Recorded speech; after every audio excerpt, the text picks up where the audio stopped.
Drejtori i AKU-s në Tiranë, Fatjon Pasholli, është kërkuar nga detyra dhe në vend të tjerë të komanduar Alketa Hoxha, e cila ka mbajtur postin e drejtores juridike në AKU-n e përgjithshme. Shkarkimi i tij ka ardhur si pasojë e hedhjes në treg të mishit pulës me salmonel, por edhe lule shtrydhe me pesticide, ndërsa kreu i AKU-s Olsi Komici ka dalë pa prekur teksa vazhdon fushatën me PS-n i pashqetësuar. Ndërkohë, Prokuroria e Tiranës ka nisur hetimin për 2 vepra penale, shpërdorim detyre për 3 inspektor të AKU-s që lejuan dalje në treg të filetove të kontaminuara dhe për importim të ushqimeve të rrezikshme për shëndetin, akuzë për të cilën policia shpalli në kërkim Arben Goxhën, pronarin e kompanisë AMG Food që solli nga Brazili në total 27 ton mish pule të papërpunuar të ndarë në 4 lote. Më 11 mars, AKU bëri kontroll rastësor në një prej 4 loteve që AMG solli nga Brazili, një kontener me 8 ton mish, përgjigjen nga laboratori i SUV për praninë e salmonelës në mostrën e marrë. AKU e mori më datë 21 mars, ndërsa publikun e njoftuan një javë me vones. Ende sot e kësaj dite, AKU nuk ka thënë publikisht emrin e kompanisë importuese, që është AMG Food,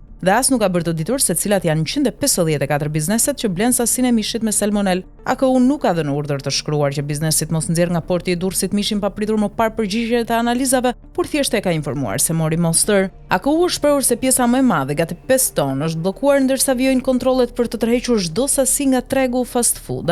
Restorante e markete në 10 qarqe të vendit ku është shitur produkti me përjashtim të Beratit dhe Lezhës. AKU do të shkrihet. Në mes të kësaj situate që po hetohet nga organet ligjzbatuese, sipas një ligji të miratuar në kuvend në shtator të 2024, AKU pritet të shkrihet. Ligji i ri i inspektimeve përcakton se të gjitha inspektoratet e vendit do të shkrihen në vetëm 8 inspektorate qendrore, të cilat do të kenë të bëjnë vetëm me disa fusha specifike që Ministria e Sipërmarrjes do t'i caktojë në sajt të riskut. Një nga këto 8 inspektorate qendrore do të ketë edhe një strukturë që do të trajtojë çështjet e ushqimit që aktualisht e bën AKU dhe që brenda vitit do të zëvendësohet me strukturën përgjegjëse për inspektimin dhe kontrollin zyrtar të veterinarisë dhe mbrojtjes së bimëve.